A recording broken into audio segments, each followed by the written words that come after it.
सुप्रभात मेरे प्यारे बच्चों, कैसे हैं आप सभी। आशा है आप सभी अपने अपने घरों पर स्वस्थ और तंदुरुस्त होंगे। तो आज है हमारा हिंदी का पीरियड। तो चलिए प्रारंभ करते हैं आज की हमारी हिंदी की क्लास। सर्वप्रथम अपनी पाठ्य पुस्तक निकाल दीजिए, हिंदी की पाठ्य पुस्तक निकाल लीजिए।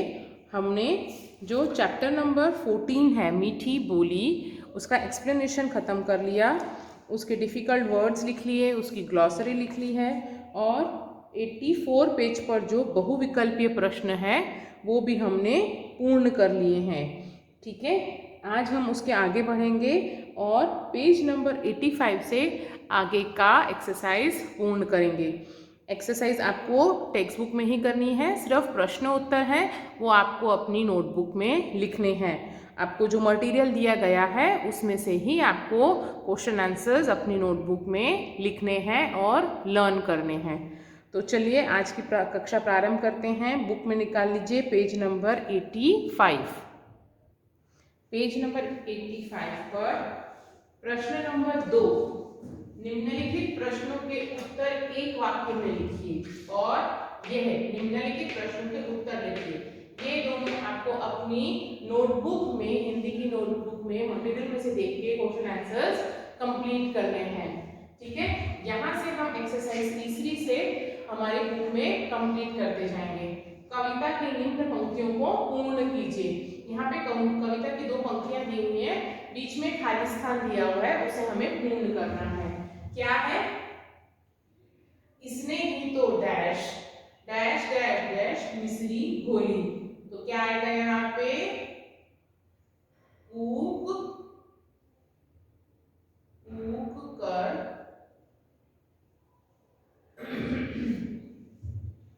कानों में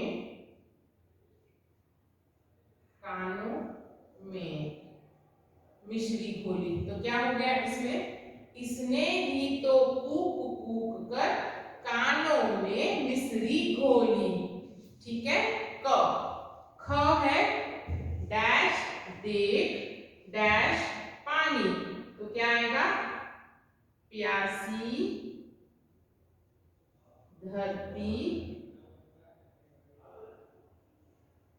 प्यासी धरती देख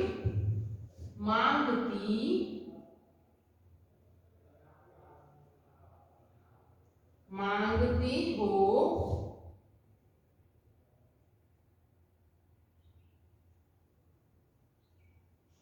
मेघों से तुम पानी। ठीक है, प्यासी धरती देख मांगती हो मेघों से तुम पानी। ठीक है, लिख लिया। ग कोयल और पाई है। कोयल यह मिठास क्या तुमने अपनी माँ से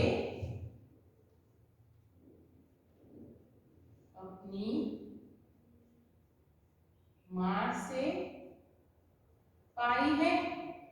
क्या कोयल यह मिठास क्या तुमने अपनी माँ से पाई है? ठीक है, और घ बहुत भली डैश के बाद है पानी। बहुत भली हो तुमने माँ की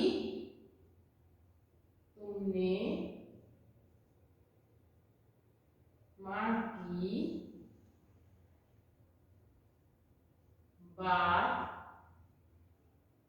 सदा है मानी। बहुत भली हो तुमने माँ की बात सदा है मानी। इस तरह से आपको कविता की पंक्तियों को पूर्ण करना है।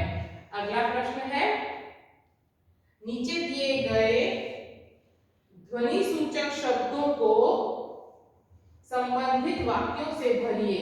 जैसे यहाँ पे कुछ वर्ड्स दिए हुए हैं और उसके साउंड हमें लिखने हैं। जैसे बिल्ली, बिल्ली क्या करती है? मियाऊ मियाऊ। तो यहाँ लिख देंगे हम मियाऊ मियाऊ। ठीक है। फिर है चिड़िया। चिड़िया कैसी बोली बोलती है? ची ची। यहाँ पे देखिए सब ऊपर आपको हेल्पिंग बॉक्स में दिया हुआ है। जैसे मियाऊ मियाऊ तो कहाँ पे था? ये रहा मियाऊ मियाऊ। फिर है आगे ची ची। इसके बाद है ये ची ची। चिड़िया कैसे बोलती है? ची ची। तो यहाँ लिख देंगे हम ची ची। उसके बाद है कुत्ता। कुत्ता कैसे बोलता है? भौं भौं। भौं भौं। उसके बाद बंदर। बंदर कैसे आवाज निकालता है? खौं खौं। ठीक है। उसके बाद कौवा। काव काव। काव काव। और अंतिम है कहे कबूतर। कबूतर कैसी आवाज निकलता है? गुटर गु। ठीक है। इस तरीके से आपको ये अपनी टेक्स्ट बुक में ही फिनिश करना है। उसके बाद पेज पलट दीजिए, पेज नंबर 86। Page number 86। क्या प्रश्न है? सही जगह पर, ये है चंद्र बिंदु बोलते हैं अथवा बिंदु की भाषाएं लगाकर, मात्राएं लगाकर शब्द को पूर्ण कीजिए। यहाँ पे कुछ शब्द दिए हुए हैं, किस शब्द में चंद्र बिंदु आता है और किस शब्द में बिंदु आता है वो हमें यहाँ पे लगाना है। जैसे माँ, माँ के ऊपर चंद्र बिंदु आएगा, माँ के ऊपर चंद्र बिंदु आएगा। फिर है बंदर। बंदर बंदर जो न है वो इस बिंदु में चला जाएगा तो उसका प्रोनाउंसिएशन बिंदु का न होगा, तो बंदर। ठीक है। अगला है आंख। आंख के ऊपर चंद्र बिंदु आएगा। उसके बाद है मांगती। मांगती, म के ऊपर बिंदु आएगा। पतंग, पतंग में भी बिंदु आएगा। और है दांत। दांत में हम लगाएंगे चंद्र बिंदु। ठीक है। फिर है एक वचन और बहुवचन शब्दों को अलग कीजिए। एक वचन जिसे हम इंग्लिश में कहते हैं सिंगुलर, बहुवचन मतलब प्लूरल, दो या दो से अधिक को हम क्या बोलते हैं? बहुवचन। कुछ शब्द दिए हुए हैं, उनमें से हमें जो एक वचन है वो यहाँ लिखने हैं और बहुवचन वालों को नीचे लिखना है। तो क्या क्या शब्द दिए हुए हैं? आमो। तो आमो क्या है?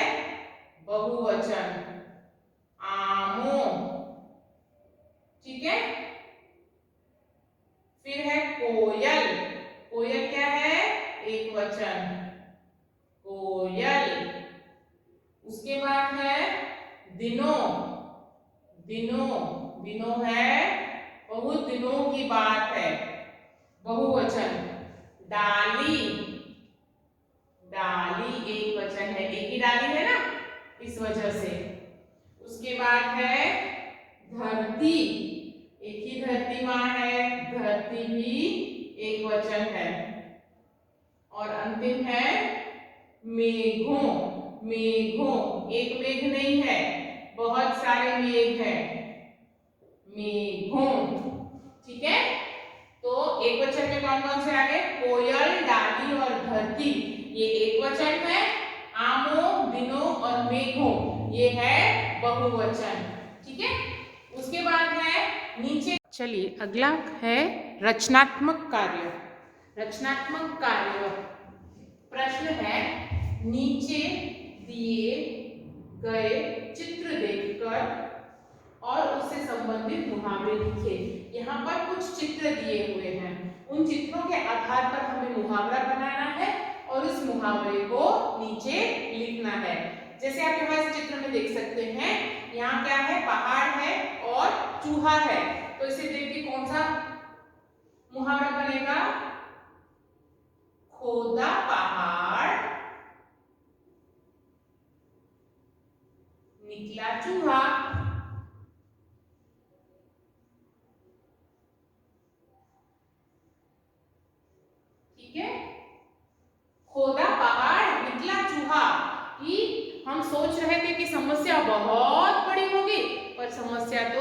चूहे जितनी छोटी ही है।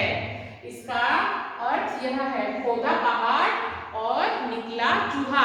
समस्या दिखाने में बड़ी लग रही थी, पर उसे वास्तविकता में देखा तो वह बहुत चूहे के समान, मतलब बहुत ही छोटी थी। तो ये मुहावरा लिखेंगे, खोदा पहाड़ निकला चूहा। अगला चित्र देखिए, ये है अंगूठा। तो इसका मुहावरा क्या बनेगा? अंगूठा दिखाना।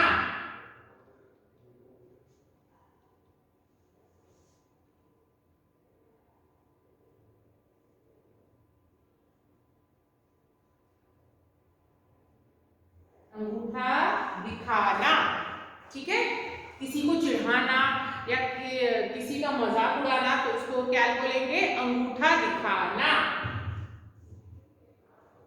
बैंगन है और थाली है, तो क्या लिखेंगे?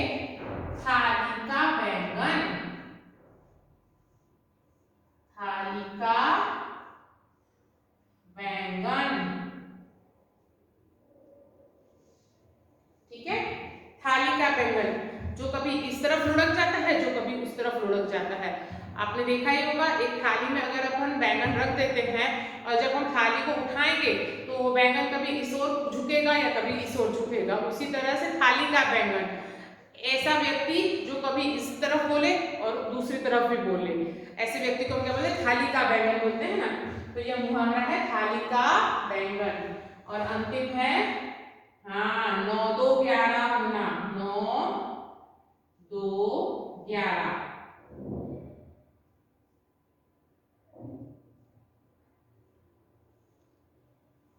ठीक है। तो इस तरह से आपको ये लिखना है। और लास्ट प्रश्न है, मोर हमारा राष्ट्रीय पक्षी है। इस विषय पर 5 से 6 वाक्य लिखे हैं। तो ये आपका होमवर्क है। आपको अपनी नोटबुक में मोर का चित्र बनाना है, या फिर मोर का अगर आपको पिक्चर मिल जाता है तो वो उसे आपको चिपकाना है और उसके बारे में आपको 5-6 लाइनें स्वयं से लिखनी है। मोर जो हमारा राष्ट्रीय पक्षी है, ठीक है बच्चों। ये हुआ आज आपका होमवर्क। तो चलिए बच्चों, आज की कक्षा यहीं पे हम समाप्त करते हैं। अगली कक्षा में जल्द मिलेंगे। आज का कार्य आज ही के दिन आपको समाप्त कर देना है। जब तक के लिए धन्यवाद।